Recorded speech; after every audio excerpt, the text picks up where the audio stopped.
I can't even tell you. It was extremely scary at the time. Just imagine going up thinking you're going to grab onto something, and then it's not even there. So it was definitely scary right then. It was kind of a weird situation talking to Joe. He's like, oh man, first thing I thought was he's got glass in his eye. Yeah. He's flying. I mean, I know right away when you hit the ground, you're kind of like dumbfounded, but then what? Then you just feel like, yeah. You don't know what's up. I actually didn't know that I was cut up till I was walking back to the bench, and some of the ladies that were on the trip with us, they turned their head and they're like, oh my God. They were like, oh my God. They covered their face, and I was like, oh wait, what's? And then my nose started gushing, so I was like, oh, that's bad. And it's always different when you're in a foreign land like that. Yeah. You're going to like a hospital. A sketch hospital. It's not yeah. I mean, it was definitely it was kind of weird. I mean, they're talking and I couldn't understand what they're saying, and it was just hard because we had a translator, but still I wanted to know. It's a lot better when you're at a doctor and here in America and you can understand what they're saying, but I couldn't understand anything. But it seemed like they did good work a little bit. Yeah, they did really good work. I mean, I think their service there was great. The people there were extremely nice, and I mean, they stitched me up right away. Besides that, what you guys were there for to help build a house for the families, what kind of things did you see and take away from a trip like that? I mean, really just going up there, seeing how they live and the things that they live off of, it just shows me that all the materialistic stuff that we value in America, it's really, it doesn't mean anything. I mean, those people live in houses that don't have dry walls, they don't have running water and stuff like that, and now that I come back, I'm like, dang, I used to take hour showers. Like these people get cartons and stuff so they can go back home and shower with the little water they have. You guys there 2 weeks? 2 weeks. We're actually there 16 days, so just a little. Yeah, what are the kind of things you guys do when you're around here? We got to travel around a little bit. We got to go to Skopje, Macedonia. We got to go to Lake Ohrid. It was really nice just to experience something new like that, and a different culture and a different way of living. It was great to see. So now back here to the States, second full year. Now last year it took a little bit longer for you to get back out there. How do you approach this season here? I mean, I can only really approach it one way. I just got to be focused and just take my experience from last year and try to make sure that I try to take the little success that I had last year, and try to build on that. Did that slow you down as the way that you missed those games? I mean, it kind of feel like it took a little longer to get it together. And then once you did, I mean, you had some moments where.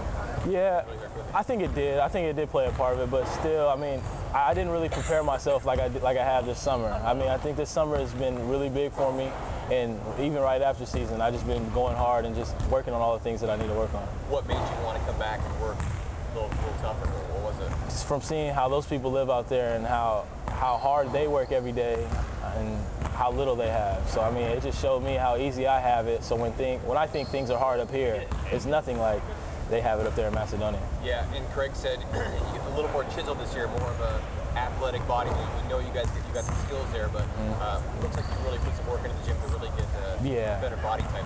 I mean, I gotta give it to our new strength and conditioning coach. His name's Tim. He's doing a great job with making sure that we're strong and that we're fast as well. I mean, you see a lot of people put on a lot of weight and a lot of muscle, but they're not quick.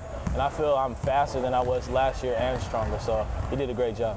Is that pressure? I mean, there's pressure on all you guys to win now that it's all Craig's own players. Yeah. Was there pressure on you getting a chance to come in? I know a lot of people had a lot of expectations. A lot of fans are like, hey, this is the new face of the program. I mean, how much does that weigh on you? A little bit. You can't really. My dad was always big on, you can't really like listen to what everybody else says. I mean, it's great, and I mean, I love that fans are excited about me, that they were excited about me coming here, but I couldn't let that get to my head, and I couldn't let that blind my future and what I thought. I couldn't just stop working and stuff like that. That makes me want to work harder, actually. Coming out of last season, I guess you look at the ASU game when you guys were down a lot of bodies, but held your own out there for the team, and I think you played the full time, if I remember right.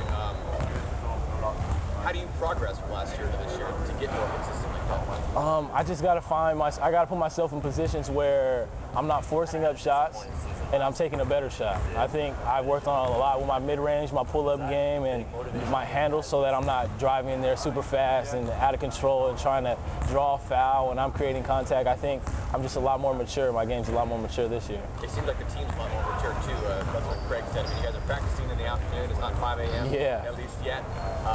He was really pleased with the way that you guys kind of self-coached each other this summer. What What's the different feeling that you have here? We're just holding each other accountable. I mean, we're not letting anybody take 1 second off anymore. You know, we're not letting anybody slide. There's no excuses for anybody. We're just making sure everybody's going hard, because if everybody's going hard, then our game's going to get better as well.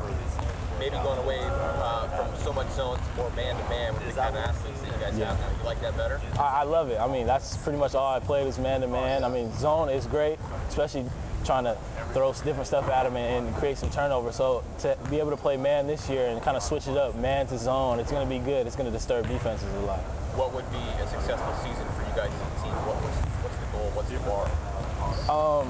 Personally, the bar set high. I'm not going to make any pre-season predictions or anything like that. Our motto this year is just taking one day at a time and playing each game like it's our last game.